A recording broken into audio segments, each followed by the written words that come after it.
it is harder on them because of a challenge called faith. Yeah. Is how we live today. First of all, how we approach marriage, right? How the mentality, how we approach marriage. Then how we live in it, the mindset, right? Those things that happen in marriage. So what I would say about that is, when you are getting married, you really need to pray.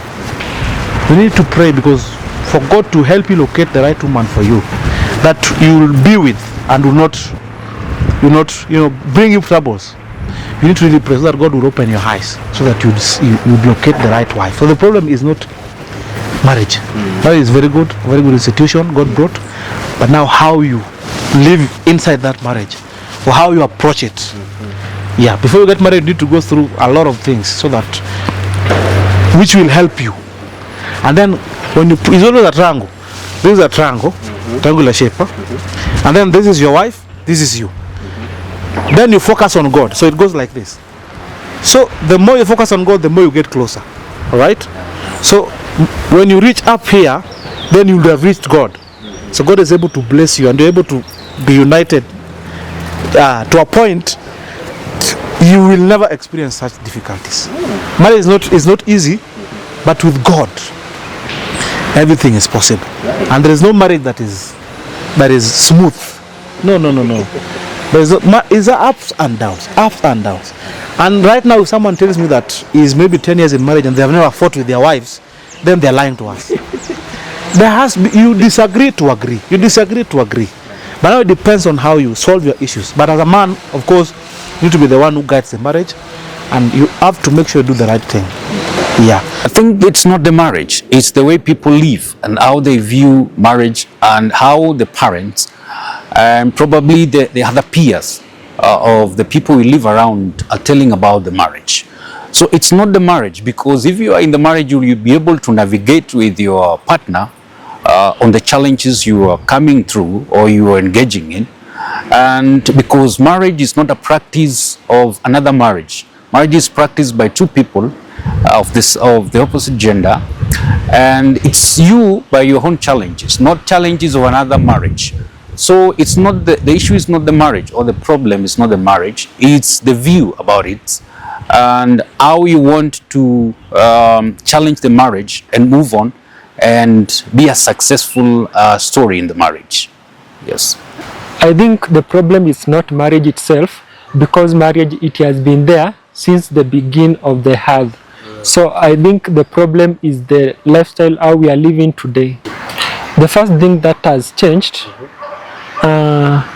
some people they don't want to work hard. So if we don't want to work hard, that it means that you cannot have money to support your family. So some people they are just like loitering around, like young boys, they have involved in themselves in clubs, taking alcohol. You find that they cannot even support the family. Marriage has never been the problem. If we say that marriage is the problem, then it would be the problem since the beginning of time. But times are changing, and how we view marriage today will not be the way people will view marriage in 100 years to come. It would always be different in every generation. So the problem is not marriage. The problem is usually the generation that comes in. Because how does that generation view life? How does that generation view marriage? Sometimes you'll find people say, I will not marry because of the morality that is around them. Because they tend to see the world in their own lenses, and they see how morality is no longer something that they value. So if you have money, they want you. If you don't have it, but you have good morals, no one will marry you. So what tends to change is generational perspective about marriage, not marriage itself. Marriage has always been there, and it will be there long after we are gone. Piece of advice I would give to someone who really wants to get married right now is that, number one, before you get married, you need to pray. Pray so hard to God, so that God would give you the right person. that God would locate to you the right person. It doesn't matter who it is. And what I would say so much, especially about ladies, is that as a lady, do not look for financial status of someone before you get married to them. The fact that someone lacks now does not mean you lack tomorrow. Yeah. You never know what can happen, and such things happen in life. There are people who have regretted a lot because they missed an opportunity. So I would really talk to ladies and I would really tell the ladies that before you get married, do not first of all look at the financial status of somebody, and then pray to God that God would give you the right person. All right? Yeah. And while you are still dating, you are. I would call it courting, not dating. When you are still courting, you need to really be closer to your partner so that you learn him or her so well. And I would advise them that it is a million times better to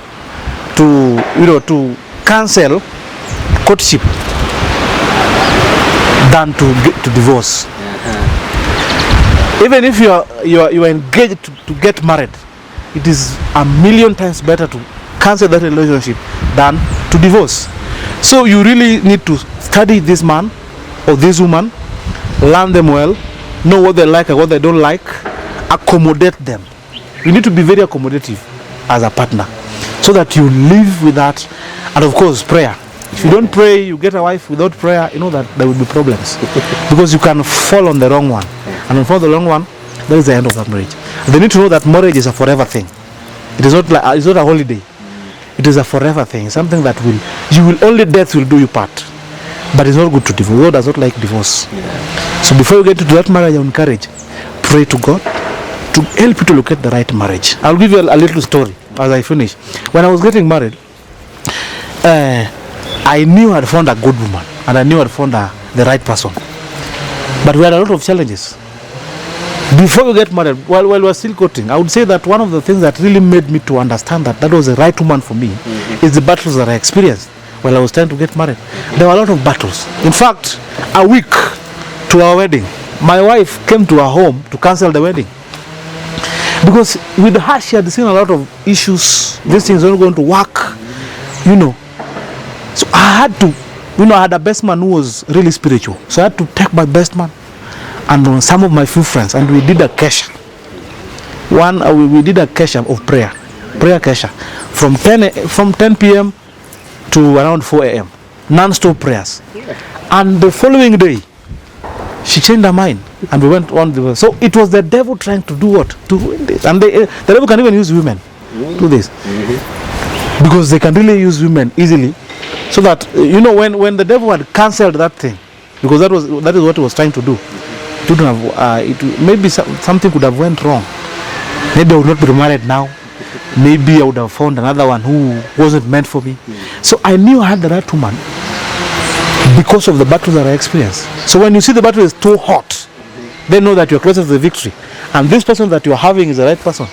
Because the enemy would bring a fight so that he would make you to part.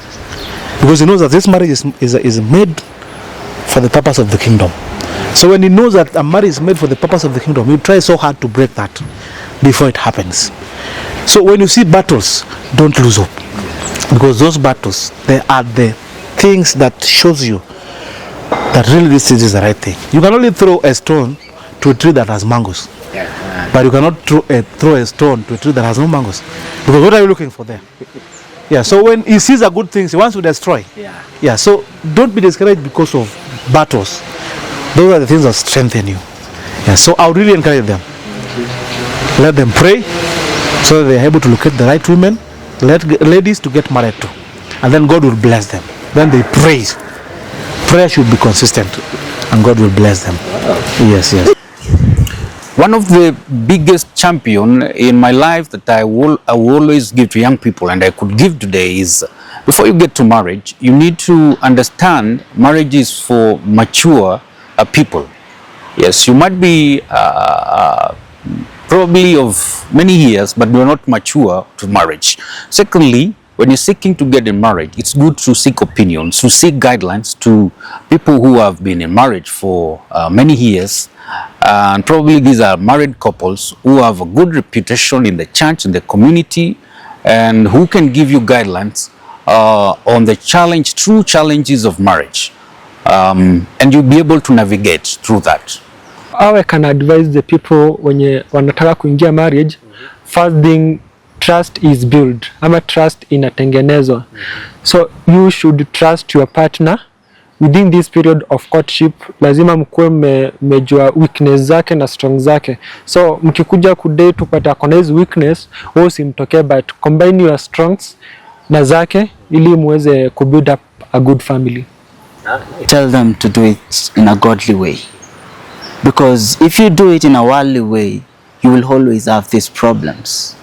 When you have someone who is prayerful, someone who is good in moral, someone who thinks in a biblical way, you will have a chance to mentor kids who grow up in a godly manner. But when you have a wife who doesn't know God, or a husband who doesn't know God, I will tell you for free today that for sure morality will not dwell in that house. And it will not be long before you start having problems. And the first thought that would come into their minds is a divorce. But someone who is truly anchored in God, they will have a different mindset. Why? Because this person knows how wrong it is to divorce.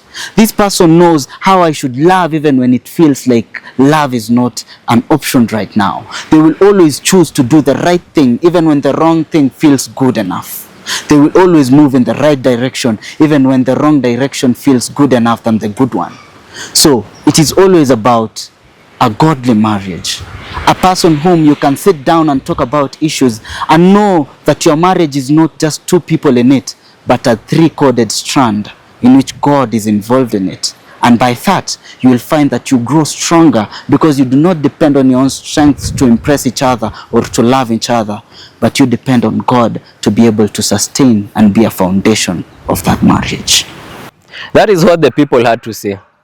Na I think mmeelewa Kenya wamesema. They say that marriage is still worth it. But, and get me right on this, it is not easy. Marriage si nywe. But they all agreed that it is worth it. You know, I think that's the most honest answer you'll get. It is not easy, but it is worth it. We've gotten interviews ama answers from people who are married and those who are not married, and they all agree on that. Wenye wako hapo ndani wanakuambia utangangania. And that is very honest, because when we asked what makes marriage hard, the list was endless. It felt endless. It was very long. Unapata kuna money, the finances, expectations, changing gender roles, social media, pressure, comparison, the in-laws, as in vitu ni mingi zenye zinafanya marriage ikuwe hard. But something that they all agreed upon was that at the center of it, at the center of marriage had to be God. For that marriage to succeed, there had to be God. One of them actually alielezea akasema it's like a triangle. There is you, your partner, and God up here. And the closer the both of you get to God, the closer you get to each other. So Mungu anafaa kuwa katikati yenyu. The further you get away from God, the further you are away from your partner. They all agreed on that. And the Bible is very clear about marriage. In Genesis chapter 2, verse 24, it says, "For this reason, a man shall leave his father and mother and be joined to his wife, and the two shall become one." I want you to underline, take note of that word joined. It doesn't mean let's try this out and see how it goes. I mean like, usiniambie hivyo niko na kwetu I can just go back to a place. It means mmeshikana, you're glued to each other. You work it out. You don't just operate na feelings ama venye mnasikia. Mnakuwa committed to this thing. Once you say I do, you mean it. You're not just saying it because it is tradition or anything. Marriage was meant to be permanent. In Ephesians chapter 5, it takes it even further. I'll let you go read yourself. Mwende ujiangalie mwenyewe. Ephesians chapter 5. It talks about how a marriage ni reflection ya Christ, the relationship that Christ has with his church. And it says that husbands are called to love their wives the way Christ loved the church. Sacrificially, unconditionally, and even when it is hard. And wives are called to respect and honor their husbands. And both of them are called to submit to one another out of reverence for Christ. So when people say God has to be at the middle, at the center of your marriage, it means that marriage is not built on feelings. Marriage is not built on those days that everything is right, everything is okay, hakuna mashida mnapitia, kila kitu iko nyewe. No, it means that marriage is a covenant. It's something you pick on purpose. It's a journey you take and decide that whatever I meet on this journey, I will face it head on. Hakuna kurudi nyuma. There is no ati kurudi nyuma. There is no, yani, it's not just about what you can take from a marriage or what you get from a marriage. It's also about what you give. There is this notion that has come up with e-generation yetu. I don't know if you've noticed about romance. As in, romance is just one of the many ways of expressing your love to one person or to someone. And people wameifanya ni kama now that is love. If someone is not romantic, they don't love you anymore. And husbands wamepata mabibi wamepata mabwana, and they insist that you still have to be romantic, you still have to take them out on dates, buy them flowers. If you don't, then you no longer love them. I don't know if that's the right thing. Wewe mwenyewe ndo utaniambia if you feel that is right. But marriage is not about the feelings, it's about sticking it. It's about a covenant. You chose this person, ukasema it is you until death do us part. So ni muendane hii journey ya life pamoja, mmeshikana, hakuna kuachana. There is no option ya kuachiliana. And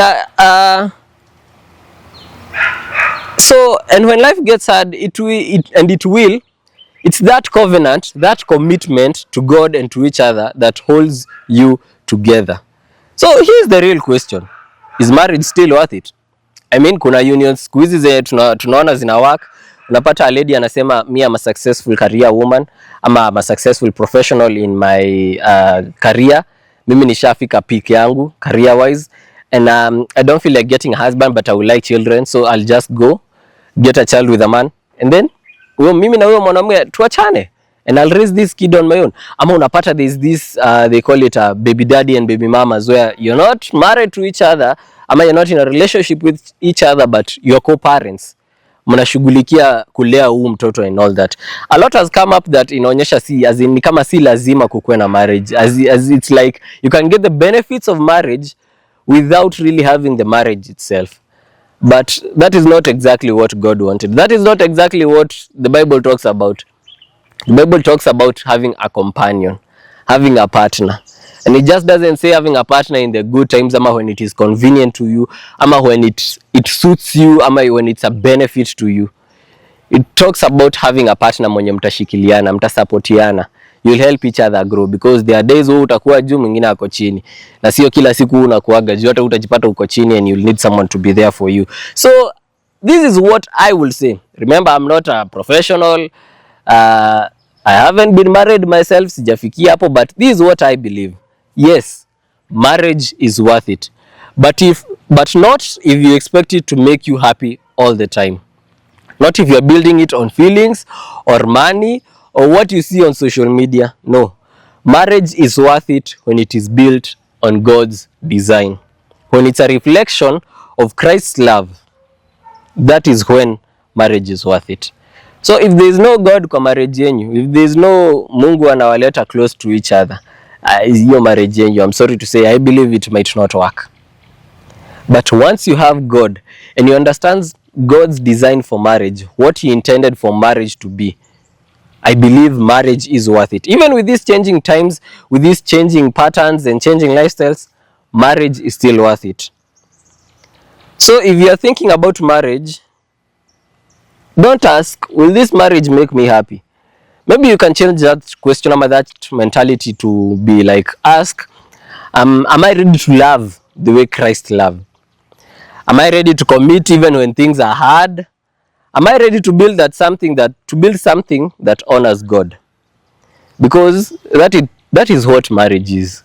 Ni wewe na mtu mwingine tackling life together, helping each other, having a relationship with your partner through God. each of you learning about each other na ni kuishi pamoja. It's not just about the good times, it's not just about the flowers and the bouquets and the good feelings and the nice butterflies in your stomach na nini. It goes beyond that. That is what marriage is. But that's just my opinion. That's what I think. Tell me what you think down in the comments below. And this has been the Beat Kwa Ground. Our episode today has been about marriage.